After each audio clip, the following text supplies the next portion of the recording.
Hi, everyone. My name is Patrick McCullough, and I'm the president of Hallmark Business Connections. And today, I'm excited to be joined by Dan Gingiss, noted author and an expert in all things customer experience, who you may also know as the Experience Maker.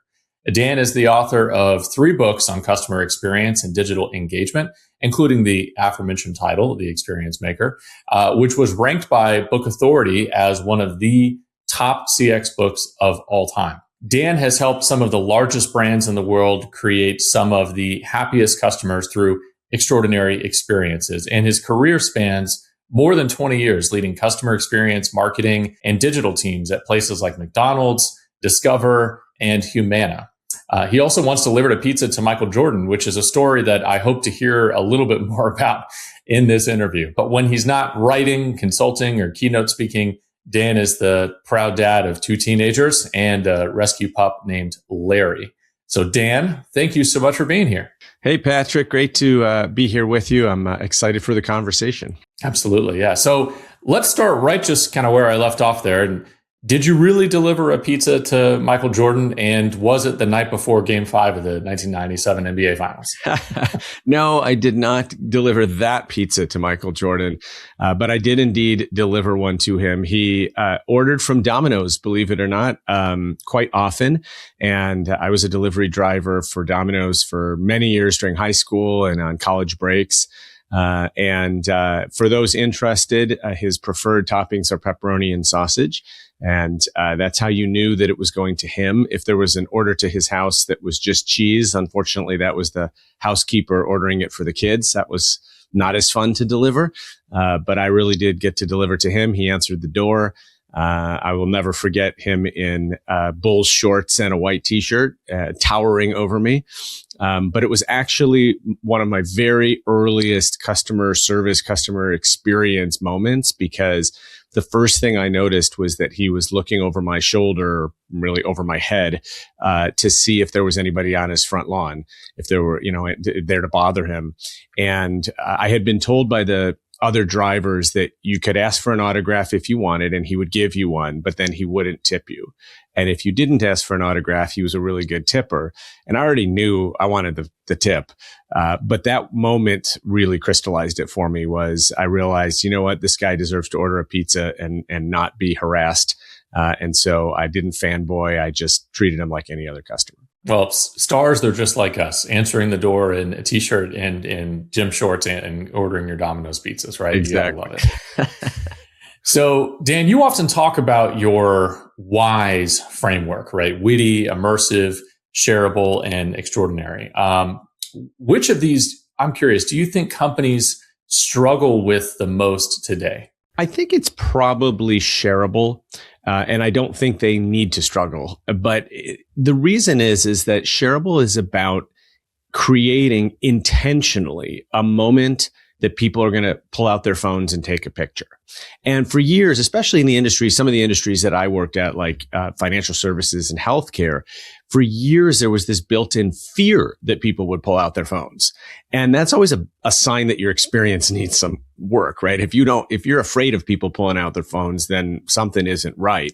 And being Shareable is the opposite. It's about thinking through your experience and intentionally creating a moment.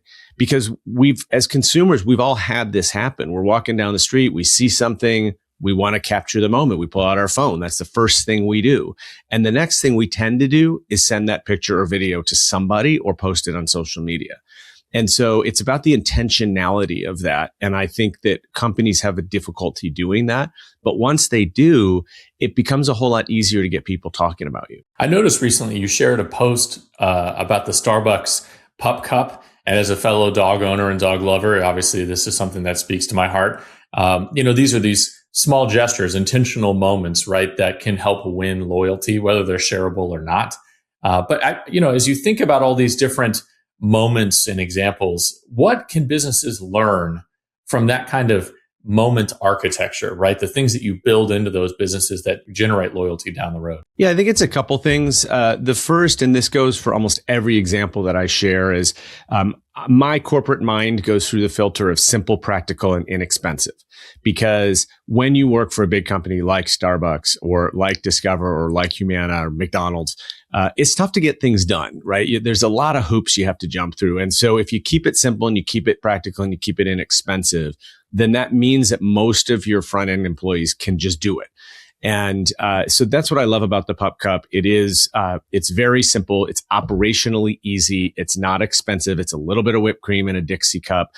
So it's something that anybody can do. The other piece that I really like about it is, you've probably heard people say the quickest way to somebody's heart is through their kids or their pets. And I think that's true in almost any industry. If you are in home services and you are a plumber, you show up to somebody's house, you notice there's a dog. It's not hard for you to bring a milk bone with you, right? And you will immediately have a fan for life, even though you're a plumber and you have nothing to do with dogs. And so I love the idea that Starbucks really has nothing to do with dogs, but they created an experience for people with dogs, and it makes us love them.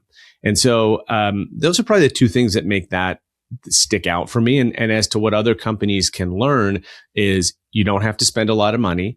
You don't need to add operational complexity or technology or AI, that it can be an in-person type of a thing, and that you may want to look at your customer and figure out who else is in their orbit.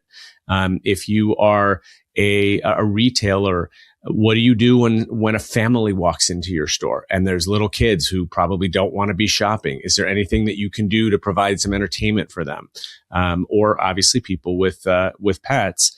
It's an easy way to get people to like you and to get people to remember you. And to add on to that, we have a solution that we call Care here at Hallmark Business Connections. It's a software solution that makes it really easy for frontline associates to be able to engage with their customers by sending them a quick Hallmark card, usually after some type of an interaction, right? In a customer service environment, in a retail environment. But it's a real touch point. It's low cost. It's really easy operationally to achieve. And funny enough, one of the sectors that really loves that tool is the healthcare sector and the health insurance sector, which is kind of where I want to go next. We do a ton of work in health insurance. You spent time leading digital marketing at Humana. In healthcare, and really especially in Medicare Advantage is where I want to spend a little bit of time here. Communication can quickly become very operational, very structured, and certainly in the health insurance space, very safe. I'm curious, what does a remarkable experience look like in such a heavily regulated environment? Well, first of all, just to go back to the Hallmark piece, I have to tell you, I got my start in direct mail. And so I still love real physical mail. And I think especially today, as our mailboxes are not nearly as full as they were 20 years ago, a piece of mail is so much more likely to get open than an email. And so taking that extra time to put a stamp on it and send it to somebody is a great way to start enhancing your customer experience. Regulated industries obviously are challenging. I will fully admit healthcare was frustrating to me. One of the examples that I remember, which actually was a Medicare Advantage example, we were required by government regulations to send what was in essence about an 80-page document to everybody who signed up for Medicare Advantage. And so, of course, what we did is we printed it on this paper, super thin paper to keep it as cheap as possible. All of our research showed that people just threw it in the recycling bin. And what frustrated me was the reason for doing it was sound. Right? I wanted as a customer experience person, I wanted Gladys to understand the policy she signed up for.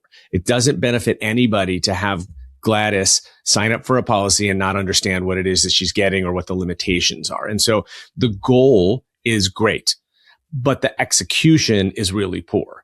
And when you're stuck having to follow regulations that say, well, the only way to do this is to send an 80-page document. You can't digitize it. You can't simplify it. You can't do it.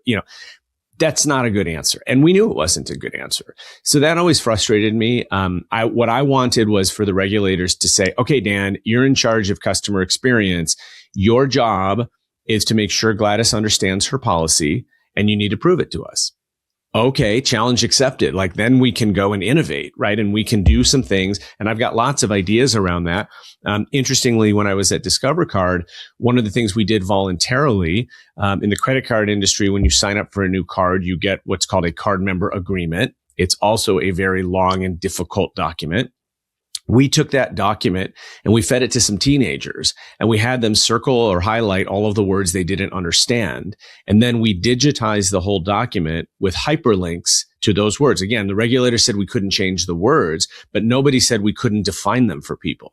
And so we hyperlinked all the words that we knew were probably complicated to people. And what was amazing was we started getting people proactively coming to the website to read the card member agreement for the first time, because we were making it easier for them to do it.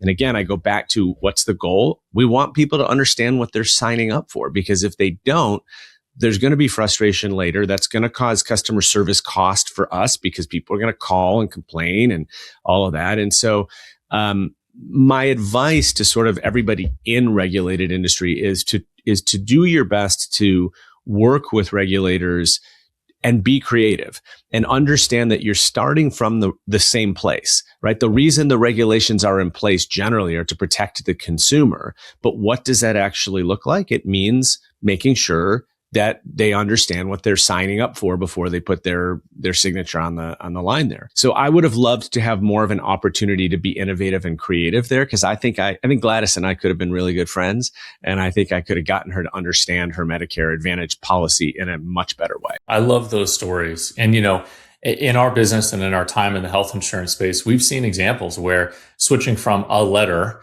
to something like a greeting card can dramatically increase engagement with preventative care, as an example, right? And all the preventative care treatments that we want seniors to go out and do every single year and to take advantage of their benefits.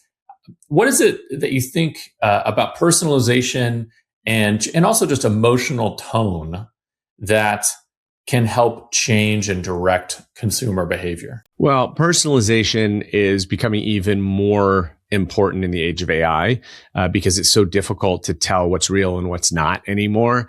And so when you have some details that show that you know the person, right? You introduced me and you pointed to the Michael Jordan story.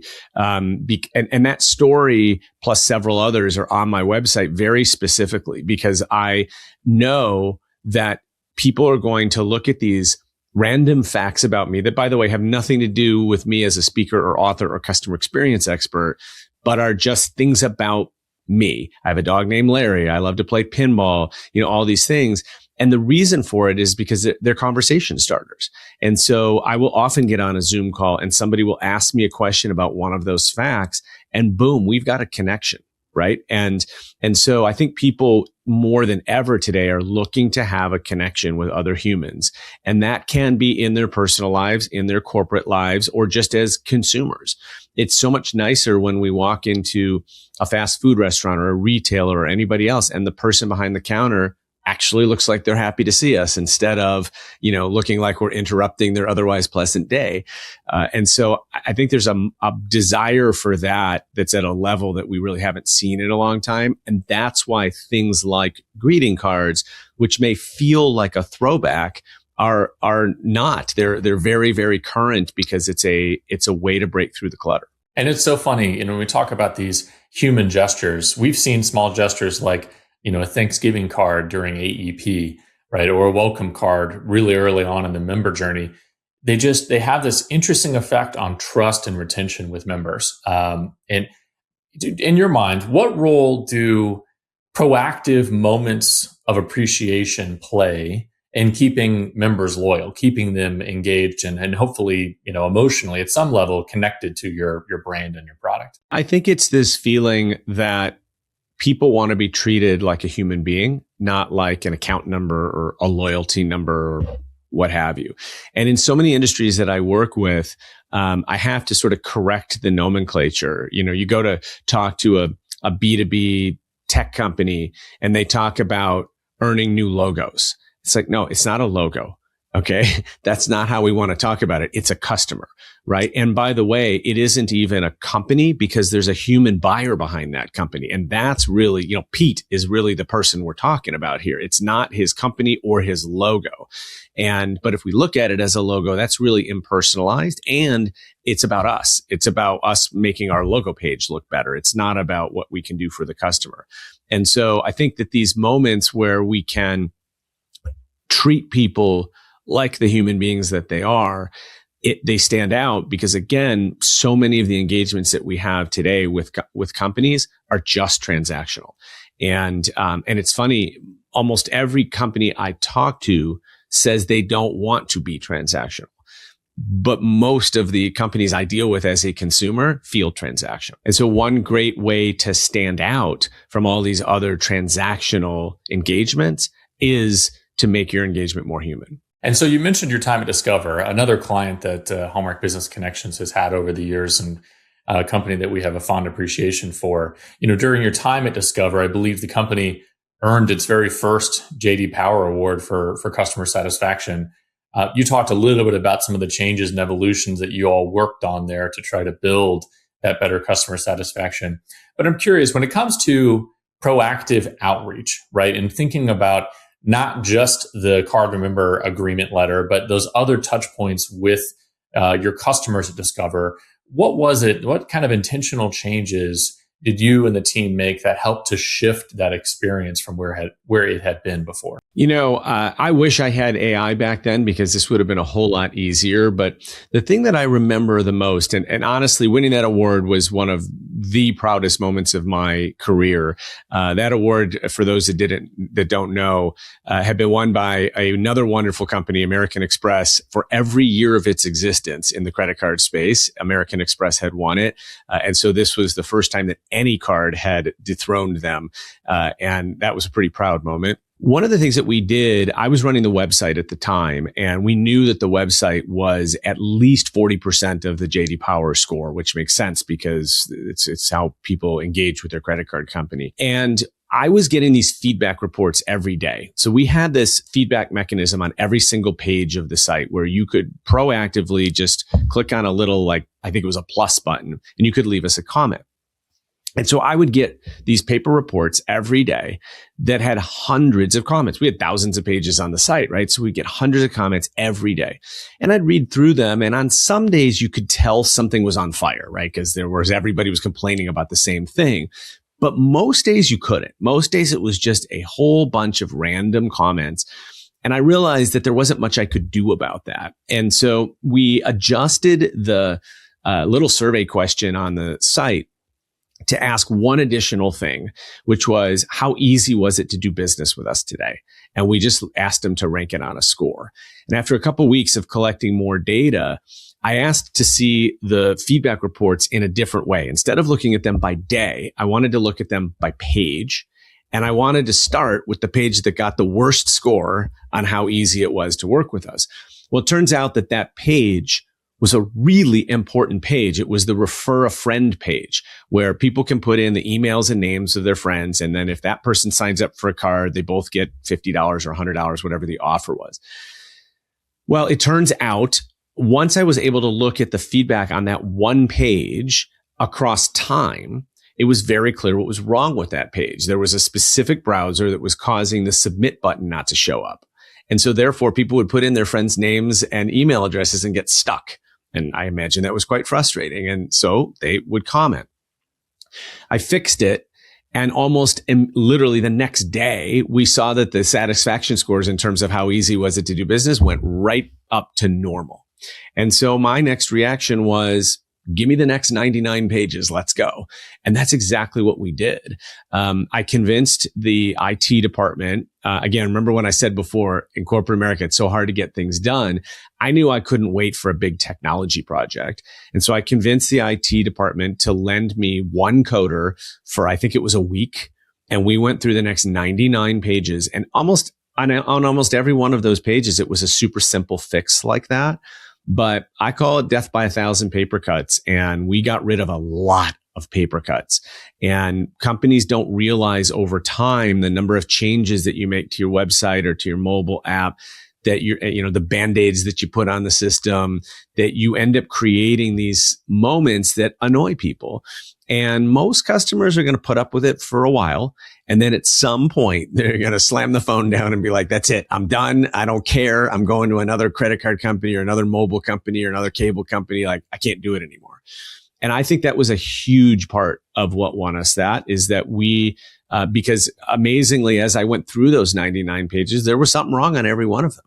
And so we fixed them, and we suddenly had a website that was humming and that was easy to use and much more user friendly, and people appreciated it. It's the old adage here at Hallmark. Obviously, we have a lot of experience minding retail stores. And when you walk through a store, it's much easier to immediately discern the human experiences that are going to cause friction because you live it. You literally walk through it. But when you have a website that is like a store in many ways, but it has thousands and thousands of pages, or you can think of it as millions of square footage, it can be a lot harder to try to identify all those friction points if you're not proactively looking for them, soliciting that feedback and acting upon it. And it's the changing dynamic in this world that has made our experiential approach different. Okay, so Dan, we often see that recognizing personal milestones, think birthdays, anniversaries, major life events, this helps to strengthen relationships between businesses and their customers. Why do you think those human touches matter so much, especially, in the financial services sector and places like Discover? I want to clarify. I think they matter when you are celebrating a customer's milestone. So this is different than saying, hey, look at us. It's our 100th anniversary. Woohoo, right? Nobody cares, sadly, right? Your employees care, but nobody else cares. What they care about is that they just bought their 100th Hallmark card, or that they just, visited your website for the whatever time. I remember when I was creating, I use Canva a lot to design things. And I finished a Canva design one time, and all of a sudden my screen was filled with confetti. And they said, congratulations on completing your 500th Canva design. And my first thought was, I can't believe they were counting. But that was really cool. And that was, of course, a shareable moment. Easy to take a screenshot and share it with somebody. Right. So I always suggest to companies, no matter what business you're in, there's things that you either can count or are already counting, and your customers don't even know you're paying attention to it. And so when you feed that back to them as their accomplishment, not about you, but about them, I think it can be a really nice surprise and delight moment. And then obviously remembering people's birthdays or anniversaries or pets' birthdays or whatever it is also a really nice touch. Again, I think what's important is that you figure out a way to do it that is brand right for you and that helps to stand out. On my birthday, I get, dozens and dozens of emails from companies whose real intention is to give me a discount and get me to come shopping with them, right? It's not really to wish me a happy birthday. It's just an excuse for them to get in my inbox. It's important that it really feel genuine.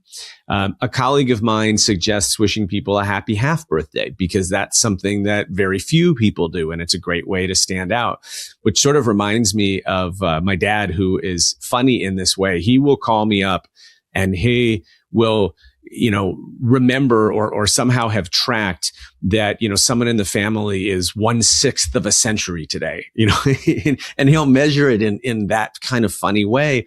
But to me, that's a great opportunity for you to get in somebody's inbox or mailbox, and I don't know if Hallmark has a 1/6 of a century card. Maybe you should. But it's a different way that helps you stand out, that might put a smile on somebody's face.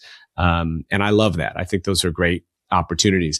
I wanted to back up on one thing, if I could, just because we're talking about Hallmark. You mentioned earlier my WISE framework and the W is about being witty. One of the examples that I often share in keynotes is a Hallmark example. And I did not tell you this ahead of time, but I believe it's the Shoebox brand. There is a sign at retail when one of the cards is out of stock, and the sign says, bet you were wondering what this one said. And that is so brilliant, right? Because the answer is yes. Now I am exactly wondering what that one said, versus you could have had a blank sign. You could have had a sign that says, sorry, we're out of this card. But the way that that's said is friendly. It's humorous. It puts a smile on somebody's face. It shows personality. That is exactly what Witty is about. And I love that call out. Thank you for that, for sharing that. What that comes from, which is so important, I think, in today's day and age, is Hallmark is still very much a creative and human-led organization.